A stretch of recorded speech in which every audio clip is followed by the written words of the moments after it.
All right. Well, welcome everyone to another episode of Sales Pipeline Radio. My name is Matt Hines. A pleasure to have you here today. A couple weeks hiatus as I took my family down to San Diego for our annual basically trip to do nothing. We go to North County, San Diego to go to the beach, to eat way too many surf and turf burritos, to take some naps and just get some quality time together. So turn everything off. The laptop was shut down 3 weeks ago today and flipped it back up this past Tuesday. So excited to be back in the saddle, but really nice to get that time and highly encourage everyone to, whether you are employed somewhere or doing your own thing, everyone deserves their PTO. And when you take it, you take it. Very big on that, but excited to be back doing Sales Pipeline Radio with y'all. If you are watching this live on LinkedIn, thanks so much for making us part of your work day and work week as we kick off calendar Q3 and a new month as well. If you are watching, listening live, you have a chance to be part of the show. So if you have a question for our guest today, if you have a comment on what we'll talking about today in terms of the mindset required to be a successful, consistent seller, would love to have you chime in and contribute. If you're watching or listening to this on demand, thank you very much for downloading and subscribing. Every episode of Sales Pipeline Radio, past, present, and future, available on salespipelineradio.com. So every week, for those of you who've been around for a while, we feature some of the best and brightest minds in B2B sales and marketing. Today is absolutely no different. Very excited to have with us the author of the book, The Spirit of Selling, founder of 3x5 Coaching, Rhonda Petit. Rhonda, thanks so much for joining us today. Thanks. It's great to be here with you, Matt.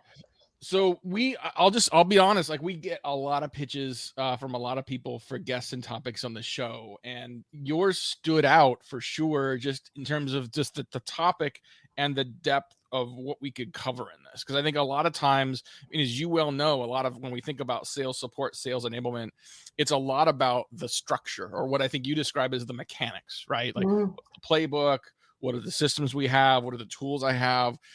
And in your book, you talk about the mechanics as being like 5%.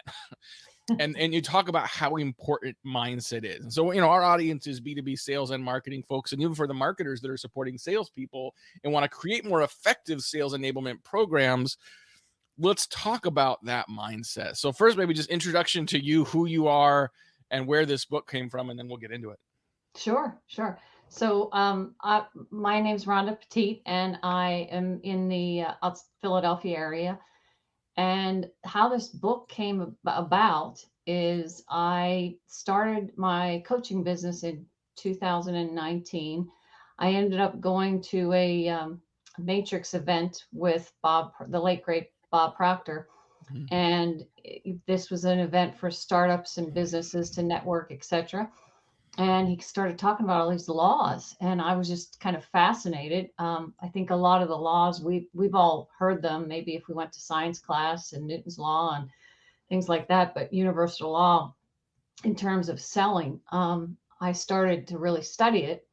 And I said, boy, if I would have had this information when I was 21 years old and started in selling, oh my goodness, how powerful that could be. And everyone really needs to understand this. And if they do and they can apply it to selling, they'll be able to take the torch way further than I did in my first 37 years. So that kind of spurred on the book, and then put it together. And now it's out, and I'm just preaching the gospel of principles over mechanics because of it. Well, let's dive into that and talk about some of those principles. I mean, we can cover the book covers some really important ground. So if you haven't picked up a copy of this book, we'll put it in the show notes. The book is the Spirit of Selling. The word that I hear you use the most is resilience. And so can you, as it relates to selling, as it relates to sales professionals, can you define what resilience means to you and talk a little bit about why it bubbles up to the almost the top of the list for you in terms of attributes and principles for successful sellers?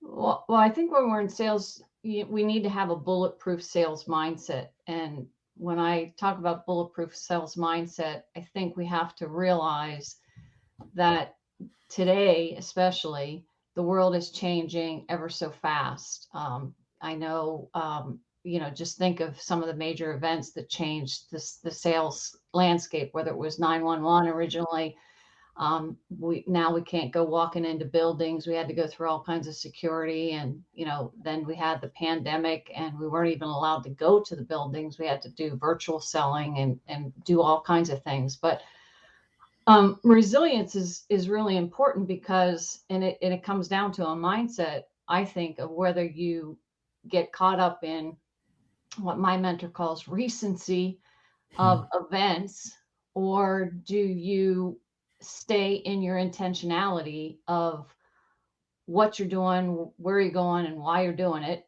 Yeah. and see opportunity when a lot of other people are caught up in the recency and the negativity of what's going on the outside, and kind of lose that, they get off their game, and they get Yeah. wrapped up in that energy that's negative and can spiral out of control. That's right. And that's why I think, when you really understand your mindset and you can leverage it, you can be making a lot of hay and turning opportunity, challenges into opportunities when other people are caught up in it. In the best of markets, talking today with Rhonda Petit. She's the founder of 3x5 Coaching, the author of this awesome new book, Spirit of Selling. I recommend everyone check it out. In the best of selling conditions, resilience is important. I think you get no a lot. You get a lot of prospects that don't either don't answer their phone or don't follow up with you in the timeline you want.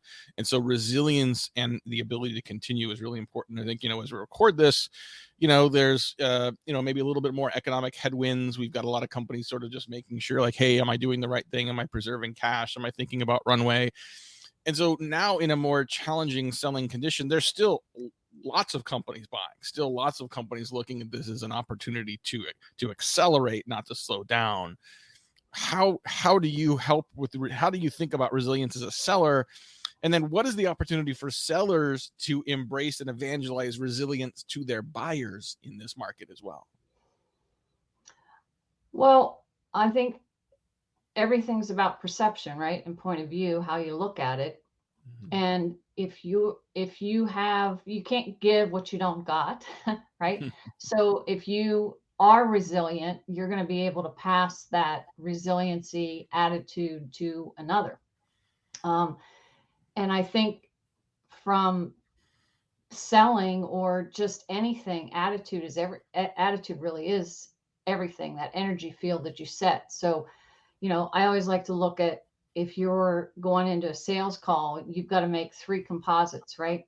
So what I mean by composites, selling is taking an idea and helping bring it into life, right? Creating you have an idea, or somebody has a problem that they want to fix, something they want to accomplish, fix, or avoid. They want order where disorders happening, and with everything that's changing, there's always disorder. So we've got lots to sell, right, to fix disorder. But when you're going into that sales process, I think you have to be totally focused on the client and what is it that they want, and what is it that's in the way that's stopping them from getting what they want. And if you look at it from making 3 composites, the first composite you make with that client when you enter is your attitude, right? So the question I always say is, can you hold the 10 out of 10 no matter how bad the other person's attitude is, right? Right. So you create like this vector, because higher energy will always if you hold the higher energy, you're going to bring somebody up.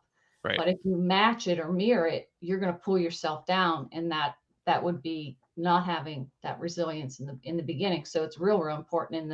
Most sales are lost in the beginning of a conversation, because people's attitude might be pulled by somebody else or what's going on in the room, or they're not fully focused on the client.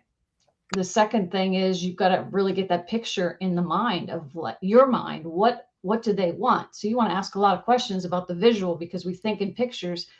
And the minute like if I was talking to you, Matt, and you described it to me and I described it back to you to a T, what happens when that happens? You and I get on this emotional composite with each other, right? Because you get that I get you, and you're Mm-hmm. being understood. And that helps as far as the selling process goes. And then the next thing that you're going to have to deal with is getting the customer to believe in themselves, that they can walk across that bridge to where they want to go and Yeah. make the decision, which all sales require a decision.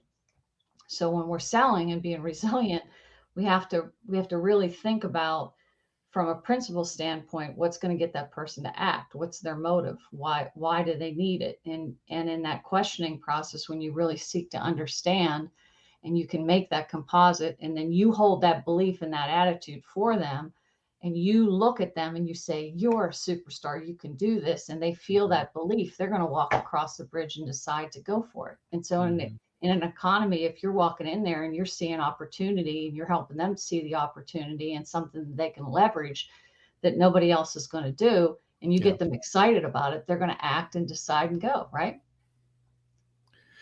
Is resilience something people are born with, or can it be acquired? Can it be trained? And if it can be acquired or trained, like what are some of the best practices to help people build a better practice and muscle around resilience? Resilience is a form of confidence and belief, and the best way to do that is either work with a mentor or do a lot of repetition. Um, yeah, Donna, you're right. Positive attitude is key for sure.